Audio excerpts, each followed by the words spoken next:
Won't it be Ryan the Great? And today we are predicting night 1 and night 2 of WrestleMania. I am just so excited. WrestleMania, I will be streaming both night 1 and night 2, so make sure you guys are there for that. And I don't know if you guys know, but I have a little bet with myself going on. So you guys might not know, but one of my least favorite things in this entire universe is coffee.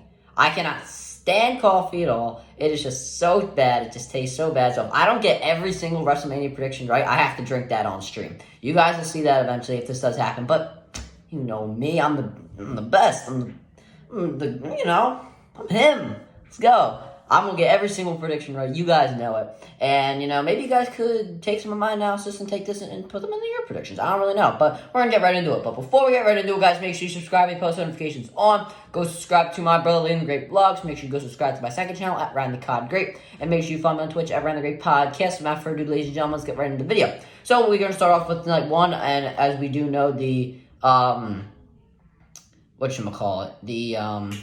the matches for each night have been confirmed. So starting off with night 1, and we do know the first match, which I'm going to be starting with, is John Cena versus Austin Theory for the United States Championship. I'm going to take Austin Theory in this one, just because obviously John Cena is not there to defend the championship. Austin Theory, obviously, they think he is the next John Cena. I would believe they would put him over in this match. So I think this really is a no-brainer that I will take Austin Theory on this one. Rhea Ripley versus Charlotte Flair for the SmackDown Women's Championship. It's a hard one. Actually, not really, because I'm gonna take Rhea Ripley here. Obviously she hasn't gotten her win back over Charlotte Flair, and we would love to see that. I just want Asuka to get her win back over Charlotte Flair, but we'll get into Asuka a little bit later. Rhea Ripley has been built up as an absolute dominant monster over the past few months. Ever since, June, as she has been, the muscle for the Judgment Day, winning the Royal Rumble from number 1. It would not make sense to see Rhea Ripley lose this match. I'm going to take... And also, there's been rumors about the Judgment Day moving to SmackDown, so I will take Rhea Ripley in this one. Next, we have Kevin Owens and Sami Zayn versus the Usos for the Undisputed Tag Team Championship. This one I kind of debated myself on, but I am going to take Kevin Owens and Sami Zayn. There is a definitive story right here. Obviously, Kevin Owens and Sami Zayn taking the championships off the Usos, wanted to take down the Bloodline. There is a definitive story here. And the Usos, ever since beating the record for the longest reigning tag team champions of all time, their reign has just been really unenjoyable since then. So I will take Kevin Owens and Sami Zayn here. Next, this was probably the hardest one to predict, because I just don't know. We have Becky Lynch, Lita, and Trish Stratus versus Damage Control. I'm going to take Damage Control just because I think there's going to be a Trish Stratus heel turn. There is something about her going to face Becky Lynch at SummerSlam. So I'm going to take Damage Control just because I think there is going to be a heel turn from Trish Stratus. We have heard of some surprises coming from WrestleMania. So I think a Trish Stratus heel turn would work. I just don't know how long they would tell this story into SummerSlam. I'm not really too sure, but, we'll have to see. Next is Seth Rollins versus Logan Paul. As you guys know, Seth freaking Rollins, my favorite wrestler currently, right now, taking on Logan Paul. I'm going to take Seth freaking Rollins in this one. Logan Paul's contract is expiring. And I just don't think it would make sense for him to get a win over Seth Rollins. Plus, if they also want to have him face, the winner of the Undisputed WWE Championship, then, they're going to have to build him up, and winning the match on a grandest stage would make sense. Next, father versus son, Rey Mysterio versus Dominic Mysterio. This one was also one of the hard ones, because as we all know, we do want to see Dominic Mysterio get his comeuppance, but I'm going to have to take him here. It's just that, I would think Rey would want to put his son over in this match. Also, Triple H does view Dominic as a future world champion, so this would be a great start, beating his father. I also do think that, Rey might, actually could retire after this match, because he did enter the Hall of Fame, but he won't retire permanently. It'll be part of a storyline, so I will take Dominic here. This one, I really didn't know who to take in this, match. Braun Strowman and Ricochet versus the Street Profits versus Alpha Academy versus the Viking Raiders. I'll take the Street Profits here just because, they're the best team in this match, or the more well-known team. I'm not trying to make this a popularity contest, but, you know, it's kind of the way it is. I really don't, you know, Braun Strowman and Ricochet, they're not really, I mean, they're an established tag team, I guess you could say, but, like, you know, they haven't really done much there. The Viking Raiders, I mean, what the hell have they done in the past few years, ever since winning the tag titles? Alpha Academy, there's a story going on with Otis and, you know, the Maximum Male Models. So I really would just take the Street Profits here if I was, you know, if I was anybody making predictions. Next, we have on night 2, Asuka versus Bianca Belair for the Raw Women's Championship. I am going to take Asuka here. While Bianca Belair's reign has been very enjoyable, and it does seem it's going to be weird to find a story for her without the championship. Evil Asuka, man, I'm telling you, this is one of the best characters in WWE right now. Not one of the best characters in the women's division right now. I think Asuka's going to, you know, go to her dark side to try and win the championship, and I think this will be her definitive heel turn. I'm going to take Asuka to beat Bianca Belair. Next is Drew McIntyre versus Sheamus versus Gunther for the Intercontinental Championship. I did think about taking Drew McIntyre here just because I know they want to push Gunther into the WWE title picture. That could happen at SummerSlam, but Gunther has such a strong Intercontinental Championship reign. He might beat the Honky Tonk Man for for the longest Intercontinental Championship reign of all time. I'm so serious on this one.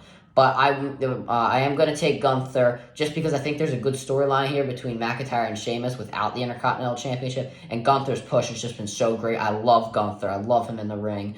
You know, if Cody Rhodes didn't have that star power right now, I would have taken Gunther to win the Royal Rumble. It would have been so perfect.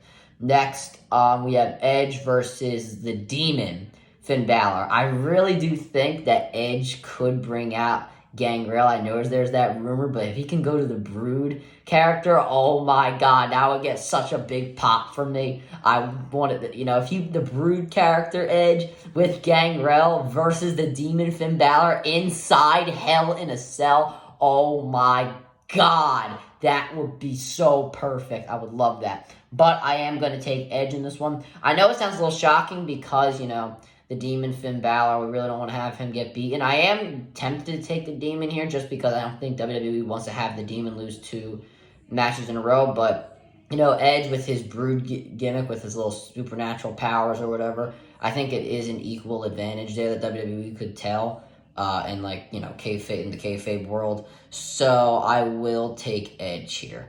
Next is Brock Lesnar versus Omos.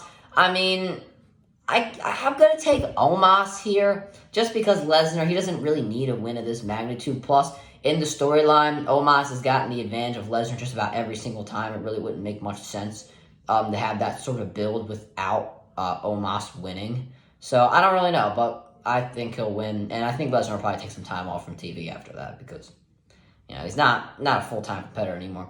Next, I mean, I really don't... This match is just... This women's showcase match... I mean, the women's tag division is just so bad. Like, just put the titles on Ronda Rousey and Shayna Baszler at this point. So we have Raquel Rodriguez and Liv Morgan versus Natalya and Shotzi versus Ronda Rousey and Shayna Baszler versus Sonya Deville and Chelsea Green. I mean, these are some of the most random pairings ever. I mean, when Sonya Deville and Chelsea Green won, I was kind of surprised. Raquel Rodriguez and Liv Morgan, I mean, they're not an established team. Natalya and Shotzi, I mean, who in a million years would think that'd be a tag team? I don't think they've appeared on TV since. Or maybe they have once. I don't know. But I'm going to take Ronda Rousey and Shayna Baszler. It just makes sense to have them win. Why would you have them lose against these people that have been built up like Wardlow in AEW? That's a good comparison right there. Next is our main event of WrestleMania Night 2. Cody Rhodes versus Roman Reigns for the undisputed WWE Universal Championship. I mean... This is a perfect story. I would love this. And I think Cody Rhodes is going to finish the story. I have Cody Rhodes beating Roman Reigns for the undisputed Universal Championship. There is something about Reigns wanting to take some time off after. Cody Rhodes, a lot with finishing the story. It just makes sense here. The perfect ending to this story. Cody Rhodes winning it on the grandest stage of them all in the main event of WrestleMania. I'm taking Cody Rhodes right now. So, we'll see. Also, predictions that I hear that, Bobby Lashley or LA Knight might make an open challenge. That match will not count if that does happen. I know that's a rumor right now. If that happens, that match is not counting because I didn't know in advance. This is just the established card, and yeah, it is kind of a shame that Bobby Lashley versus Bray Wyatt isn't happening, but yeah, we'll have to see. But that'll do it for this video, guys. Make sure you subscribe with post notifications on. I am streaming WrestleMania. Make sure you guys are there, the biggest WWE event of the year. I'm a little upset that I am not streaming the Final Four on those nights, but the Final Four on Saturday. But it is what it is. We're gonna be we have to miss the Raw after WrestleMania, unfortunately, just so we can stream the NCAA Men's Championship. I had to make that decision. I'm sorry for all my wrestling fans out there. I know Raw after WrestleMania is one of the best nights of the year, but we gotta do what we gotta do sometimes. Gotta mix it up. But that'll do it for this video, guys. Make sure you subscribe, post notifications on. Go subscribe to my Brotherly and the Great vlogs. Make sure you go subscribe to my second channel at Ryan the Cod Great, and make sure you follow me on Twitch at Ryan the Great Podcast. And as always, Ryan the Great out. Peace.